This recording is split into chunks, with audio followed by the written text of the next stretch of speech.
प्यारे साथियों, स्वागत है आप सभी का आपका प्यारा से यूट्यूब चैनल अमीर सर हिंदी में। आशा ना पूरा भरोसा करता हूं कि आप सभी स्वस्थ होंगे, मस्त होंगे। ऐसे ही स्वस्थ रहिए, मस्त रहिए और इस वीडियो को पूरा शुरू से अंत तक देखिए। आज हम आप लोगों को बताने वाले हैं कारक, जिसको इंग्लिश में कहते हैं केस। ठीक, तो वीडियो को शुरू से अंत तक देखिए ताकि आपको पूरा अच्छे से समझ में आए कि कारक होता क्या है, कारक कहते किसे हैं और कारक का प्रयोग हम कहाँ कहाँ करते हैं। ठीक है, आइए बताते हैं कारक। सबसे पहले इसको हम लोग जानेंगे इंग्लिश में इसको क्या कहते हैं प्यारे साथियों, केस। क्या कहते हैं प्यारे साथियों, केस कहते हैं। आगे कारक आखिर होता क्या है? संज्ञा सर्वनाम का वह रूप जो वाक्य के अन्य शब्दों खासकर क्रिया से, खासकर किससे, क्रिया से अपना संबंध प्रकट करे उसे कहते हैं कारक। क्या कहते हैं प्यारे साथियों? कारक। किससे किससे प्रकट करे? संज्ञा, सर्वनाम और का चीज, क्रिया। जब ये तीनों से अपना संबंध प्रकट करेगा यानी जोड़ेगा उसे कहेंगे कारक। अब कैसे? तो देखो, जैसे में दिया है राम ने रावण को मारा, तो रावण आपका क्या हो जाएगा? संज्ञा। क्या हो जाएगा प्यारे साथियों? संज्ञा। राम क्या हो जाएगा? ये भी हो जाएगा संज्ञा। उसके बाद देखिए ये आपका मारा जो है ये हो जाएगा आपका क्रिया। क्या हो जाएगा प्यारे साथियों? क्रिया। तो संज्ञा, संज्ञा कहें या सर्वनाम कहें या आपका क्रिया कहें, संज्ञा सर्वनाम आ क्रिया से जब संबंध प्रकट करेगा यानी जोड़ेगा उसे कहेंगे हम लोग क्या प्यारे साथियों? कारक। क्या कहेंगे प्यारे साथियों? कारक। जैसे में रावण को किसने मारा? तो किसने मारा? राम ने। अब राम हमारा क्या हो जाएगा? संज्ञा। इन्हें क्या हो जाएगा? विभक्ति चिन्ह। अब आखिर ये वाला ने जो है ये कौन विभक्ति है हम लोग आगे जानेंगे, तो अंत तक बने रहिए। राम ने किसको मारा? तो रावण को। रावण क्या है? संज्ञा। हम बता रहे हैं प्यारे साथियों आपको कि जब भी संज्ञा से और सर्वनाम से क्रिया अपना संबंध जोड़ेगा, प्रकट करेगा यानी साथ में रहेगा, मिलेगा, उसे हम लोग कहेंगे कारक। आगे बढ़ते हैं, इसी के साथ हम आगे बढ़ते हैं। अब देखिए प्यारे साथियों, कारक के मुख्यतः कितने भेद होते हैं? 8। कितने भेद होते हैं प्यारे साथियों? 8। अब वो कौन कौन होता है हम यहाँ पे दिखा रहे हैं। कर्ता ने कर्म को करण से द्वारा संप्रदान काके के लिए, आपादान से संबंध का के की, अधिकरण में पर संबोधन है और आदि। अब यहाँ पे एक बात और मेरे प्यारे साथियों समझ लीजिए कि आपका पूछता है एक समास, समास में होता है वो भी तत्पुरुष। कौन प्यारे साथियों? तत्पुरुष। अब देखिए तत्पुरुष, तो पूछता है कि तत्पुरुष समास के कितने भेद? तो 8 भेद। अब ये वाला 8 गो उसका भेद होता है। किसका? तत्पुरुष समास का। एक और क्वेश्चन होता है कारक के कितने भेद? तो 8 भेद। कौन कौन? तो यही वाला है। कर्ता ने कर्म को करण से द्वारा संप्रदान को काके के लिए, आपादान से संबोधन काके की, अधिकरण में पे पर। यहाँ तक क्लियर है? अब देखिए ये आपका जो कारक है कितना भेद होता है प्यारे साथियों? 8 भेद होता है। कितना भेद होता है? 8। अब आप स्पष्ट रूप से समझिए कि इसका 8 भेद होता है। अब इसका कहाँ कहाँ कार्य है हम आसानी से समझेंगे, एक एक करके शुरू से अंत तक बने रहिए बस। देखिए आगे कर्ता कारक। सबसे पहले हम लोग जानेंगे किसका? कर्ता कारक। देखिए कर्ता कारक कह रहा है जो काम करता है उसे कर्ता कारक कहते हैं। जैसे मोहन खाता है, सोहन मोहन ने खाया।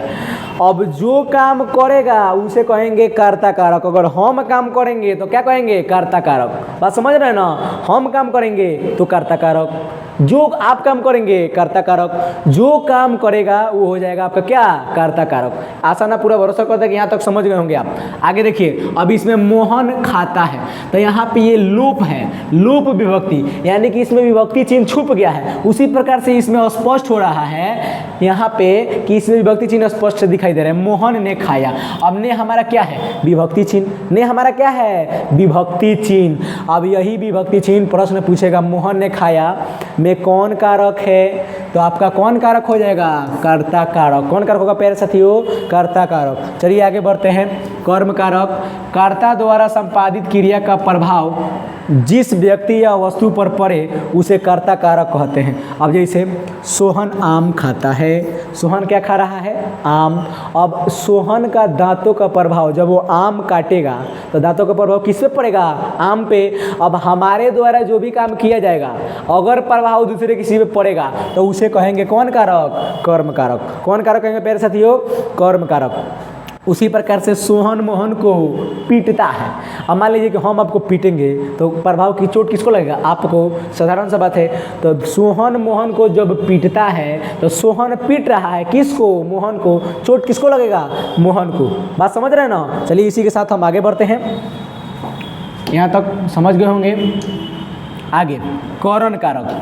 करण कारक में कह रहा है जो वस्तु क्रिया के संपादन में साधन का काम करे, साधन का मतलब प्रयोग का काम करे, उसे कहते हैं करण कारक। करण कारक। जैसे कलम से, मैं कलम से लिखता हूँ, मैं कलम से लिखता हूँ। किससे लिखता हूँ? कलम से। तो कलम क्या हो जाएगा? साधन। ये मेरे लिए किसका काम कर रहा है? साधन का। और जब साधन का कोई भी चीज़ कार्य करेगा तो उसे कहेंगे हम लोग करण कारक। कौन कारक प्यारे साथियों? करण कारक। बात समझ रहे हैं ना? आगे उसकी उंगली चाकू द्वारा कट गई। उसकी जो ये उंगली थी चाकू के द्वारा कट गई। तो किसके द्वारा कटी? चाकू के द्वारा। और चाकू हमारा क्या हो जाएगा? करण कारक। कौन कारक? करण कारक। बात समझ रहे हैं ना? आगे संप्रदान कारक। जिसके लिए कोई क्रिया की जाए उसे संप्रदान कारक कहते हैं। जैसे राम ने श्याम को पुस्तक खरीदी। जेकरा खातिर कोनो काम कई जाई उ का हो जाई? संप्रदान कारक। जिसके लिए हम कोई कार्य करेंगे वो क्या हो जाएगा? संप्रदान कारक। जैसे राम ने श्याम को पुस्तक खरीदी। राम किसके लिए पुस्तक खरीद रहा है? श्याम के लिए। और जब राम श्याम के लिए पुस्तक खरीदेगा तो उसे कौन कारक कहेंगे? संप्रदान कारक। उसी प्रकार से दिया है, श्याम ने पुस्तक के लिए, राम ने श्याम के लिए पुस्तक खरीदी। बस समझ रहे ना? तो राम कर रहा है क्या काम? कि श्याम के लिए पुस्तक खरीद रहा है। और जब भी खरीदेगा तो उसे कहेंगे हम कौन कारक? संप्रदान कारक। कौन कारक? संप्रदान कारक। आगे बढ़ते हैं। 2 बच गया आपका आपादान। अब देखिए अगर क्रिया के संपादन में कोई अलग हो जाए, कोई वस्तु अलग हो जाए उसे कहते हैं संप्रदान कारक। अब देखो प्यार से आप देखिए, जब भी कोई वस्तु किसी चीज़ से अलग होगा तो उस समय आपादान कारक का प्रयोग करेंगे। किसका प्रयोग करेंगे? आपादान। बात समझ रहे हैं ना? जैसे वृक्ष से पत्ते गिरते हैं। वृक्ष से पत्ते गिरते हैं। मान लो ये वृक्ष हो गया, अब ये पत्ता हो गया। वृक्ष से पत्ते क्या कर रहे हैं? गिर रहे हैं, अलग हो रहे हैं। आज जब भी अलग होगा तो कौन कारक? आपादान कारक। कौन कारक? आपादान कारक। जैसे राधा कमरे से बाहर गई। राधा कहाँ गई? किससे बाहर? कमरे से। तो कमरे से अलग हो रही ना, और जब अलग होगी ना तो आपादान कारक। कौन कारक? आपादान कारक। यहाँ तक समझ गए हैं? आगे संबंध कारक। जिस संज्ञा या सर्वनाम से, संज्ञा सर्वनाम से किसी वस्तु का संबंध, संबंध के मतलब का दोस्ती यारी संबंध जान पड़े उसे कहते हैं संबंध कारक। क्या कहते हैं प्यारे साथियों? संबंध कारक। अब देखिए मोहन का घोड़ा दौड़ता है, मोहन के घोड़े दौड़ते हैं, मोहन की घोड़ी दौड़ती है। अब दोनों संबंध है। अब देखिए अब वहीं पे हम यहाँ पे कर सकते हैं मोहन के जगह पर कि उसका घोड़ा दौड़ता है। अब आप कहिएगा कि उसका आखिर होता क्या है? तो उसका होता है आपका सर्वनाम।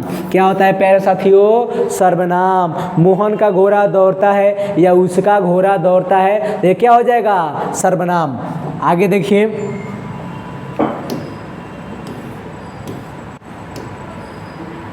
अधिकरण कारक। जिस क्रिया का आधार का ज्ञान प्राप्त हो उसे अधिकरण कारक कहते हैं। जिस क्रिया का आधार का ज्ञान प्राप्त हो उसे कहते हैं अधिकरण कारक। अब कैसे कहते हैं देखिए, जैसे शिक्षक वर्ग में पढ़ा रहे हैं, शिक्षक वर्ग में पढ़ा रहे हैं तो हम आपके क्या हैं? आधार हैं। आप जो हैं हम पे आश्रित हैं। क्या है, आश्रित है। आज जब भी आश्रित रहिएगा दूसरे किसी पे, आधार रहेगा, मान लीजिए कि हम आपका आधार है ना हैं, और जब आधार रहेंगे तो कौन कारक, अधिकरण कारक। अ से आधार आ अ से अधिकरण कारक, यानी जौना से आधार मिली वो हो जाए अधिकरण कारक। आसान आप पूरा भरोसा करत यानी कि समझ में लोग इनके आवत होई समझ में, तो हंसे के नहीं खे, जोरदार शेयर करे के बा, ठीक बा। आगे बढ़ी।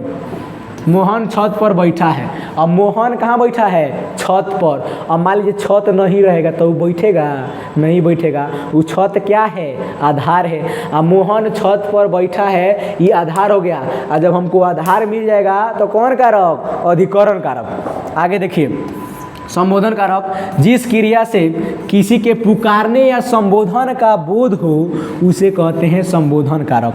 जैसे हे ईश्वर मेरी सहायता करो, हे ईश्वर मेरी सहायता करो, हम संबोधन कर रहे हैं ना, ईश्वर को पुकार रहे हैं ना, और जब भी पुकारेंगे तो कौन कारक, संबोधन कारक। स से संबोधन कारक। उसी प्रकार से कह दे, अरे दोस्त जरा इधर आओ, अरे दोस्त जरा इधर आओ, आपको बुला रहे हैं ना, पुकार रहे हैं ना, आज जब भी बुलाया जाएगा, पुकारा जाएगा तो कौन कारक, संबोधन कारक। कौन कारक, संबोधन कारक। बात समझ रहे हैं ना।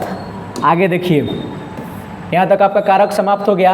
अब यहाँ पे आप एक प्रश्न आपसे उठेगा कि करण कारक में भी से है और आपका आपादान में भी से है, तो दोनों से का मतलब आप आसानी से समझ लीजिए। यहाँ पे हम आपको बता दे रहे हैं कि दोनों में से में क्या अंतर है।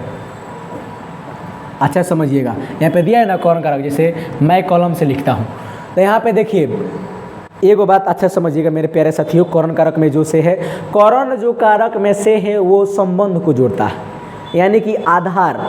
उसी तरह से मान लीजिए आपकी यहाँ पे दिया हुआ है कि साधन का काम, जब भी ये साधन का काम करेगा, एक किसी से जोड़ेगा, एक किसी का करेगा, जोड़ेगा, तो अब उसमें हम किस से का प्रयोग करेंगे, करण कारक वाला से का। ठीक, अब कहिएगा आपादान वाला से का प्रयोग कहाँ करेंगे, तो आपादान वाला जो से है मेरे प्यारे साथियों, ये जब बिछड़ेगा, अलग होगा, जब सखी से शाखा अलग होगा, तब उसे कहेंगे क्या, आपादान कारक, या उसमें प्रयोग करेंगे किसका, आपादान कारक का। आशा ना पूरा भरोसा करता हूँ कि आप सभी अच्छे से समझ गए होंगे।